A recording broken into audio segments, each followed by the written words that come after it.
Hello, everybody. So, we are here today with Taylor, and she is going to give us her testimony about how she came to know Jesus. Hi, Taylor. Hello. How are you? I'm good. How are you? Good, good.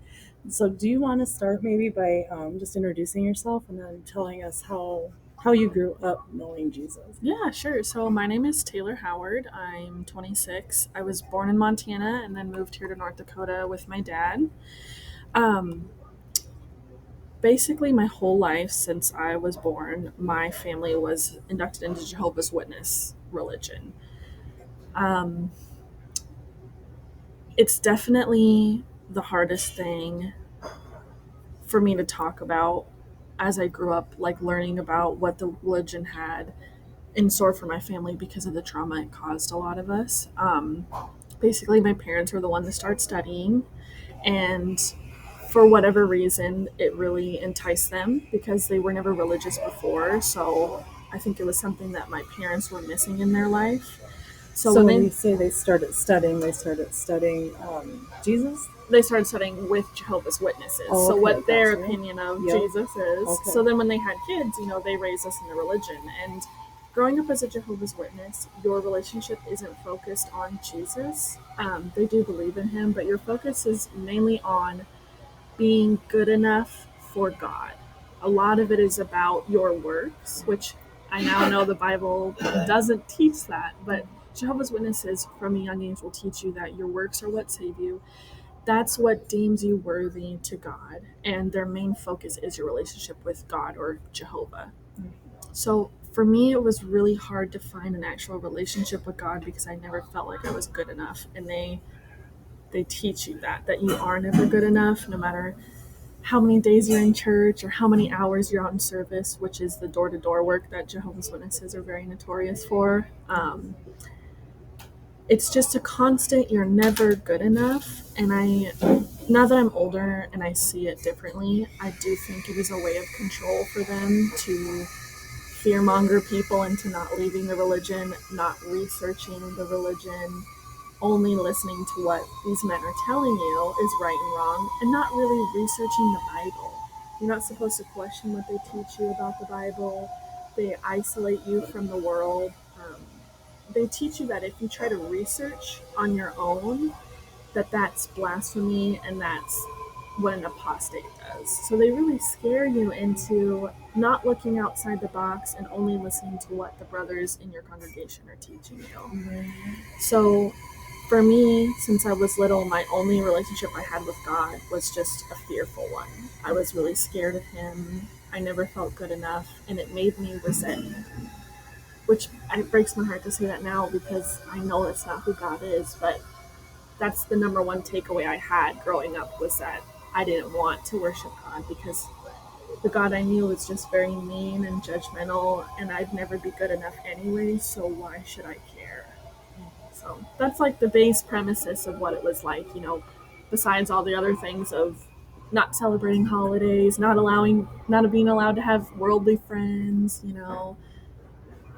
always having a lot of pressure on your shoulders to be very perfect and meet all the requirements and the quotas of going out in service and everything else, which going door to door was traumatizing in itself as a kid. That was really hard, but It brought you out of a shell, I bet. yeah, it had to, but it just left a really negative taste in my mouth for God. And I left the religion probably at like 15 in my heart, even though I was forced to go still. And then from like 15 to 22, I wanted nothing to do with God. I didn't care anymore. So, Started rebelling. yeah, yep. So when you said that it was blasphemy if you did research and stuff on your own, do they have their own Bible So they teach? they do. It's called the New World Translation. I haven't gone back and compared it to the Bible I read now, nor do I really want to. But Right. The main thing in their Bible is they replace, obviously, God with Jehovah, which that is his name in Hebrew. It's Yahweh, it's Jehovah, but they just only use that name. Right. But they do have their own version of the Bible, yes. And they don't recognize any of the other names. Well, they just think that since Jehovah is his real name, that's what we should call him. Okay. And they do recognize Jesus. They just don't believe. They believe that Jesus is God's son, but that our soul relationship should only be with God, and we should not technically worship Jesus. Okay. Yeah. All right. Jesus isn't the forefront of things. Right. Well, and if they're going through works, then of course it's not the blood of Jesus that it's is what saves you. Image is a really big thing to Jehovah's Witnesses. It's the amount of time you're on the service. It's the meetings that you're making. They call it meetings. They don't even call it church. Mm-hmm. It's all about your works. That's how they view your importance and like your respect in the congregation is based off of your works solely. Okay. Which I know now, Yeah. your works could never get you into heaven because Right. it'll never be enough. That's why Jesus died for us. But yes, that's how they preach it, though. Okay. Yeah. So, and then you said you were between 15 and 18 is when you rebelled? Well, 15 is kind of when it started. I went through like abuse in the religion, and I think that was kind of my final straw. Not only the pressure from my father, and I love my dad, but there was so much pressure for him for me to be perfect, and I know it's because he truly just thought that was how I would be saved, so I don't blame him for it. But between that and some of the abuse I went through, that was my last straw. So it was probably around 15 when it happened. And then I wanted nothing to do with God, completely rebelled against him, hated all religion until about, I think it was 22, like, give or take, somewhere around there, yeah. Okay. So then now, Yes, when you were 22, yeah, what happened? So me and my girlfriends, one Easter, they just randomly were like, hey, we're going to go to the Pursuit, which is like a non-denominational church in town, and asked if I wanted to go. And I had never even stepped foot inside of another church before, because that's also, in Jehovah's Witnesses' minds, apostasy. So even though at 22 I didn't believe what they taught, I think when you're fear-mongered your whole life, it's really, really scary, even if you don't believe in it, to step out of your shell, because you are so scared of the consequences that you were raised on. Right. So I never even stepped inside of another church before, but I don't know, for whatever reason, I was like, sure, I'll go with you guys to the new church. We'll go to the Pursuit for Easter. And it's the greatest thing that's ever happened to me. I thank God for it every day. That Easter service changed my life.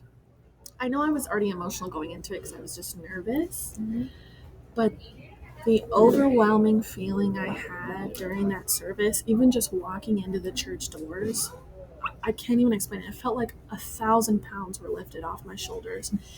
And God bless the people there. They were all so kind. Nobody was overbearing. Everyone was just so sweet. And then I never experienced worship music before. Growing up as Jehovah's Witness, it's very bland. Not even hymns. I'm not sure how to explain it, but it's just very bland. Monotone. Nobody's like hooping and hollering. It's very monotone, very blank. So when worship started, I just started sobbing because everybody there, you could feel the love in the room for Jesus. You could feel that God was with everybody and how happy people were. Yeah, it was how happy people were to worship him. People's hands were raised, people were clapping and crying, and everyone was singing these beautiful songs, and I was just sobbing. And I knew it's because God was there. I knew God was hanging on to me there. I knew it. And so once the sermon started, Pastor Tom is great. He gave a really beautiful talk about Jesus and why he died for us. And I always knew, but it's so funny. I probably read the Bible once or twice as a Jehovah's Witness, but I never got anything out of it. But the way Pastor Tom explained what Jesus did for us, it was like I was hearing it for the first time. Like a whole new world was being opened in my eyes. And I remember at the end, he just told everybody to let's bow and pray. And he said, everybody keep your eyes closed. But if you're new here, if you're new to Jesus, or if you're coming back to Jesus, I just want you to raise your hand, and I want you to accept him into your heart. And I can't even tell you the feeling I had inside me, that God was pushing me to raise my hand and pushing me to open up to him. And I'm super shy, so I didn't raise my hand, but I just remember telling myself, I'm ready, I want you in my life. And it was like every ailment, every every bit of depression and hurt, fear, everything I had in my heart for all those years was gone. Like, it was gone. And from that day on, I have been absolutely on fire for Jesus. I started watching The Chosen with my mom. My mom, God bless her, has absolutely helped save my soul. She loves Jesus more than anyone I know, and she taught me everything that I know about Jesus right now. And we watched The Chosen together. We started reading our Bibles. I felt like I was reading the Bible for the first time. Like, I couldn't believe all these years I didn't know what I was reading. It was like staring me in the face, but I couldn't see it because I was so brainwashed. Yeah. So fearful. brainwashed. I was. But I read the Bible now, and it's like the most beautiful love letter. Like, that's the only way I can explain it. The sacrifice Jesus gave for us is something I can't even put into words. And it's so freeing to know how much He loves us and what He did for us. It's not scary anymore for me to love God or to follow God. Like, even when I know I disappoint Him, I'm not terrified of, well, He's going to kill me tomorrow, Armageddon. Like, I was raised in such a doomsday cult that now I'm so excited for Jesus to come back. I know we've talked about it. Like, I'm not scared anymore. I'm so excited for Him to come back. And He's changed me for the better. I was such a horrible person before Jesus. Like, I was not a good person. And Jesus has changed me into a better friend, a better sister, a better wife. And I hope someday an amazing mom. Like, I owe everything good in my life to Jesus. Everything. Every part of me is all because of Him. And I'm just. So now, I know you had talked about you and your mom watching The Chosen together. At what point did your mom get out of the Jehovah? So that's the crazy. It's such a long, complex story, but my mom probably stopped believing when I was pretty young, like probably 9 or 8. She got disfellowshipped as a Jehovah's Witness, which means, I don't know if you've heard of it, but basically in the Jehovah's Witness religion, if you commit like a certain level of sin, the elders or the pastors of your congregation will meet with you and decide whether or not you are forgiven or not. And so for whatever sin it was that she committed, they basically decided she needs to be disfellowshipped, which means you are removed from the congregation. No one is allowed to talk to you. No one is allowed to come see you. No one's allowed to associate with you, even your direct family. I think that kind of is what kickstarted it for my mom of not believing. And ever since then, she just didn't have anything to do with any religion. I think mom always believed in something, but she took a break also. Yep. It was after my parents got a divorce that Jesus came into her life.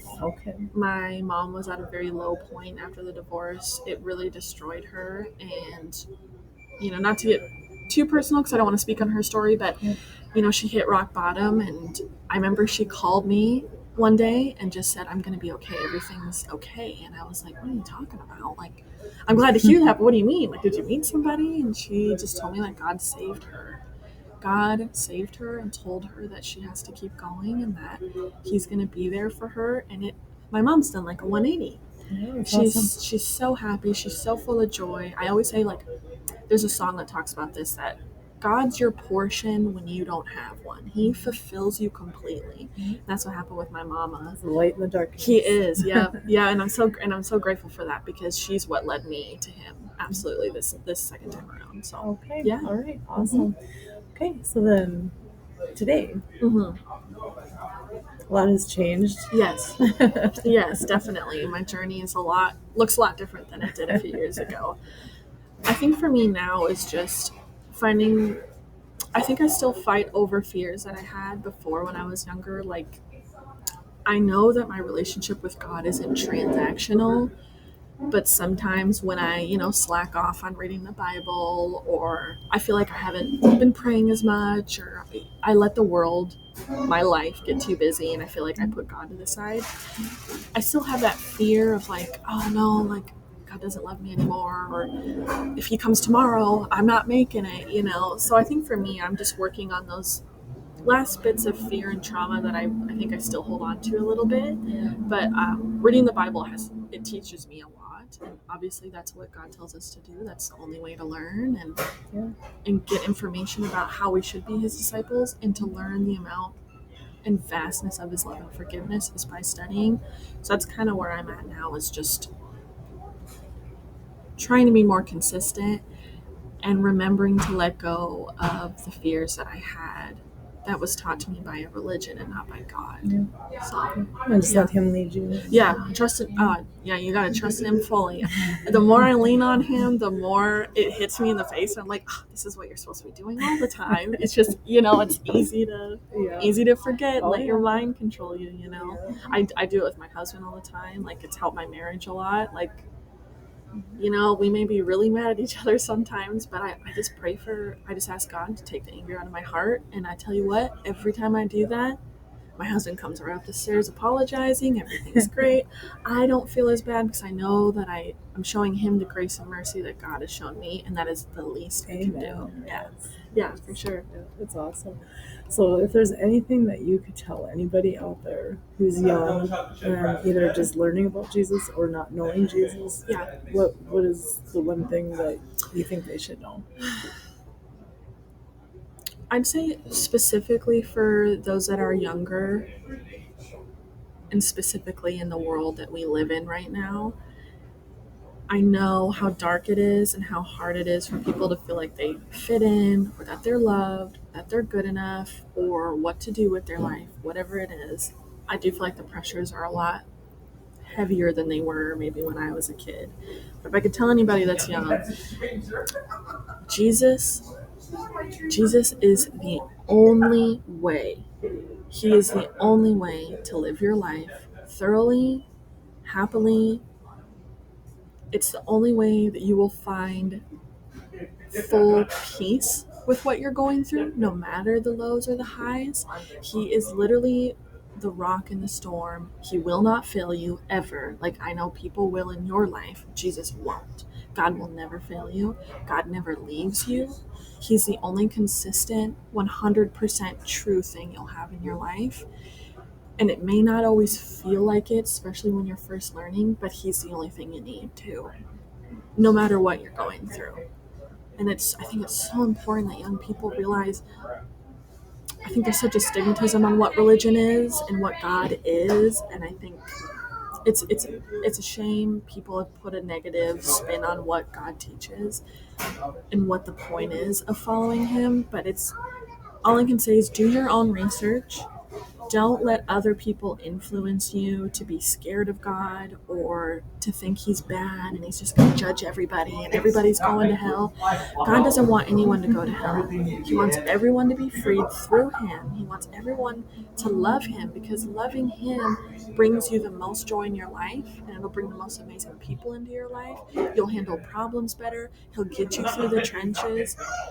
I think it's so essential that this younger generation, really focus on him, especially with where the world is going.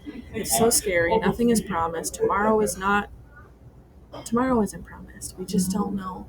But Jesus will get you through everything. And my favorite thing about him, he never goes away. He never leaves you. Even when you forget about him and you forsake him and you say you don't want to be a part of him, he's still waiting for you, and he never leaves you.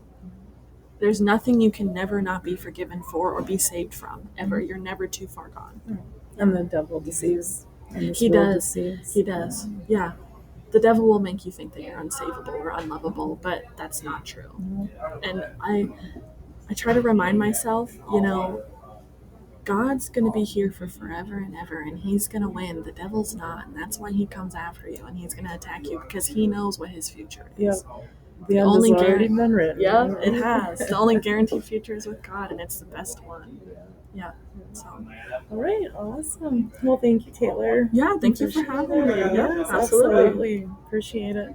So maybe eventually we can catch up again and see how everything's going with you. I would love that. All right. Sounds good. Thank you. Okay, thank you. All right, guys. Hope you enjoyed Taylor's testimony. She's an amazing young lady, and she's got a wonderful life ahead of her. So, thanks. I appreciate it. Yes. Okay. Talk to you guys later. Bye.